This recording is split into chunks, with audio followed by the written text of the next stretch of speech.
नमस्कार दोस्तों, स्वागत है आपका आपके अपने YouTube channel study with genius पर। मैं गौरव आप सभी का बहुत बहुत स्वागत करता हूं। इस वीडियो में हम संविधान सभा के बारे में जानेंगे कि संविधान सभा का विकास कैसे हुआ था, इसको हम समझते हैं। ठीक है, पिछले वीडियो में हमने उद्देश्यका के बारे में समझ लिया था। ठीक है, इसमें हम संविधान सभा के बारे में चलिए शुरुआत करते हैं। संविधान सभा का गठन कैसे हुआ इसके बारे में हम समझते हैं। इसका विकास कैसे हुआ, एक दिन में तो नहीं हो गया था, धीरे धीरे इसका विकास हुआ था। ठीक है, इसकी मांग होती, उसके बाद फाइनली जाके संविधान सभा का विकास हुआ। सर्वप्रथम जो एम.एन. रॉय, ठीक है, इन्होंने संविधान सभा के गठन की मांग की 1934 में। ये कौन थे? ये वामपंथी या साम्यवादी आंदोलन के नेता थे।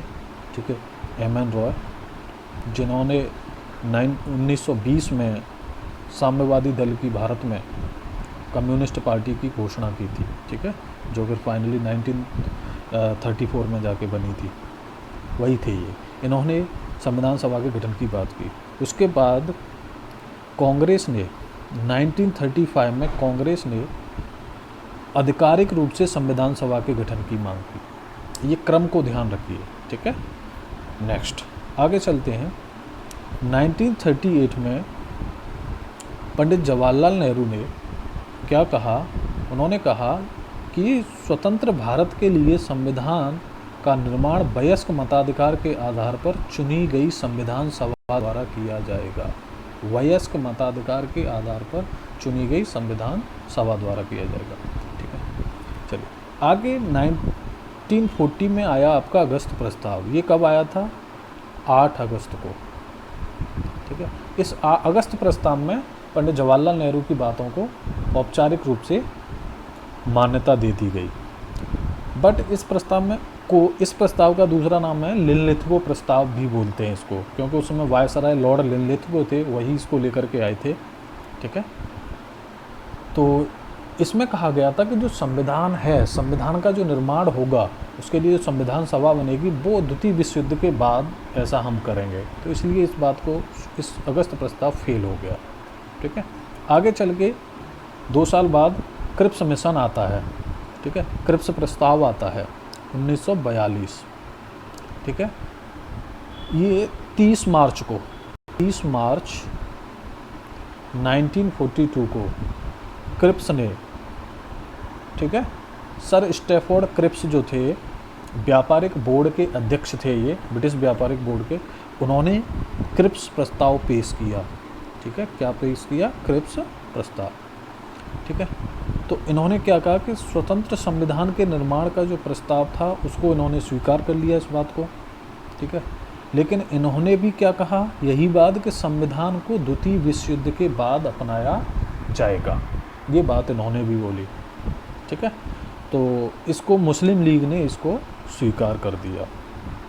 ठीक है, मुस्लिम लीग ने इसको स्वीकार कर दिया, मतलब जो क्रिप्स मिशन था ये भी फेल हो गया, अगस्त प्रस्ताव भी फेल हो गया। ठीक है, और क्रिप्स मिशन भी फेल हो गया, क्योंकि क्रिप्स मिशन ने बहुत सारी बातें बोली थी।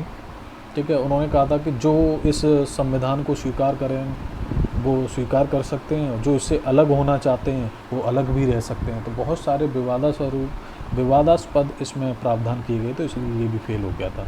उसके बाद आता है कैबिनेट मिशन, राइट, क्या आता है? कैबिनेट मिशन 1946 में।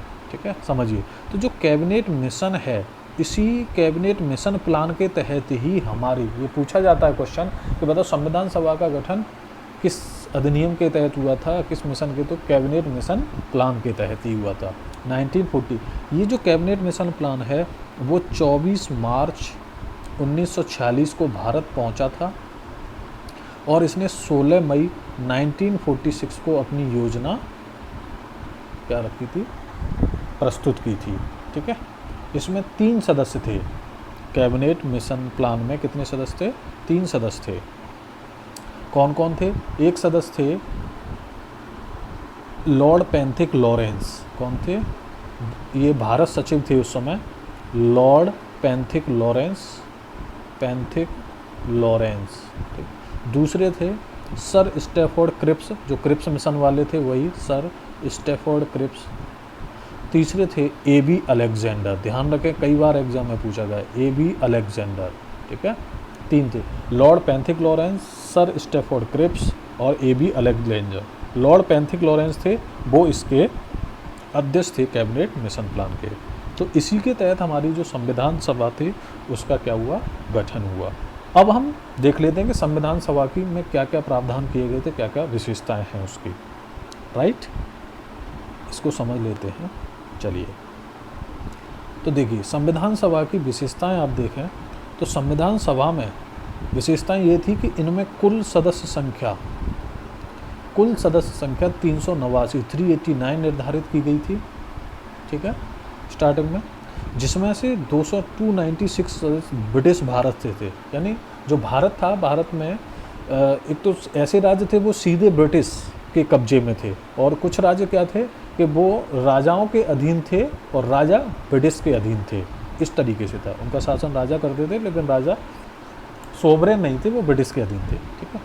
तो 93 सीटें देसी रियासतों की थी राजाओं के पास, ऐसा होना था, ये होना था, ऐसा हुआ नहीं था, क्योंकि बाद में कांग्रेस मुस्लिम लीग थी वो शामिल नहीं थी, हुई थी, फिर सीटें घट गई थी इसलिए, ठीक है।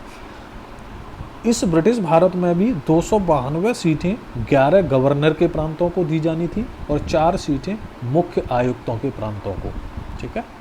मुख्य आयुक्त के प्रांत 4 थे ये, जिनमें से एक एक सीट प्रत्येक मुख्य आयुक्त के प्रांतों को दी जानी थी, ठीक है, राइट। यहाँ तक की बात समझ आ गई, ठीक है। अच्छा, मुख्य आयुक्त के प्रांतों की बात हमने की है, तो आप यहाँ समझ लीजिए कि मुख्य आयुक्त के प्रांतों में कौन सम्मिलित था, कौन कौन से प्रांत सम्मिलित थे, इस बात को जानना भी क्या है, बहुत ज़रूरी है, ठीक है। तो इसमें आता है आपका दिल्ली, अजमेर, 4 प्रांत थे, मोरवाड़ा, ठीक है, दिल्ली, अजमेर, मोरवाड़ा और कुर्ग एंड ब्रिटिश बलूचिस्तान, उस समय का कुर्ग एंड ब्रिटिश बलूचिस्तान, ठीक है, ये थे। और 11 कौन थे, गवर्नर के प्रांत थे, राइट। चलिए आगे हम बढ़ते हैं, इसकी आगे पॉइंट क्या विशेष, ये एक प्रावधान हो गया इसका। नेक्स्ट है विशेषता, क्या किया जाना था, जो प्रत्येक प्रांत था उस प्रत्येक प्रांत में और देसी रियासतों को उनकी जनसंख्या के अनुपात में सीटें आवंटित की जानी थी, ठीक है। और ये प्रावधान किया गया था कि प्रत्येक 10 लाख की जनसंख्या पर एक सीट, प्रत्येक 10 लाख की जनसंख्या पर एक सीट, ये एग्जाम में पूछा गया है, कितने, 10 लाख की जनसंख्या एक सीट का प्रतिनिधित्व करेगी, ठीक है। नेक्स्ट है, जो ब्रिटिश प्रांतों की सीटें थी वो 3 समुदायों में बांट दी गई थी, इस बात को समझें, कितने, 3 समुदाय, मुस्लिम, सिख और सामान्य में, ठीक है। ध्यान रखें ये सारे के सारे क्वेश्चन पूछे जाते हैं, मुस्लिम, सिख, सामान्य में कौन थे, मुस्लिम और सिख को छोड़ करके। और ध्यान रखिए प्रत्येक समुदाय के सदस्यों का जो चयन किया जाना था वो उसी सदस्यों के, जो सीट का जो एक सदस्य का चुनाव होना था वो उसी समुदाय के सदस्यों के द्वारा किया जाना था, ठीक है। आगे मैंने लिखा है इसको, प्रत्येक समुदाय के प्रतिनिधि का चुनाव प्रांतीय असेंबली में उस समुदाय के ही सदस्यों द्वारा किया जाना था। और जो चुनाव की पद्धति क्या थी, एकल संक्रमणीय मत के माध्यम से समानुपातिक प्रतिनिधित्व, ठीक है। इसको मैं जब संसद वगैरह हम आगे पढ़ेंगे तो उसमें मैं बताऊंगा। इसको समझ लें कि जिस तरीके से अभी फिलहाल में राष्ट्रपति, उपराष्ट्रपति और राज्यसभा के सदस्यों का विधान परिषद के सदस्यों का चुनाव होता है, उसी तरीके से, ठीक है, ये जो चुनाव होता है वो अप्रत्यक्ष चुनाव होता है, ठीक है। इसमें सीधे जनता क्या होती है, भाग नहीं लेती है, जनता के चुने हुए प्रतिनिधियों के द्वारा चुनाव होता है, ठीक है। इस प्रोसेस को मैं समझाऊंगा, इस पर एक सेपरेट वीडियो बनाऊंगा, एकल संक्रमणीय मत के माध्यम से समानुपातिक प्रतिनिधित्व प्रणाली, इसके तहत हुआ था। पूछ लेगा, बताओ कि संविधान सभा के सदस्यों का चुनाव किस प्रणाली के तहत हुआ था, तो ये आपको पता होना चाहिए, ठीक है। अच्छा, नेक्स्ट है कि जो देसी रियासत थे उनके सदस्यों का चुनाव उनके प्रमुखों द्वारा किया जाना था, जो राजा थे उनको करना था, ठीक है। तो इस वीडियो में हमने संविधान सभा के बारे में समझ लिया, कैसे इसका विकास हुआ, ठीक है, संविधान सभा की क्या विशेषताएं हैं। वीडियो कैसा लगा, अच्छा लगा है तो लाइक करें और इस चैनल को सब्सक्राइब कर लें, ठीक है, और अपने दोस्तों के बीच में शेयर करें, ठीक है। घर पर रहें, बाहर ना निकलें और सुरक्षित रहें। धन्यवाद।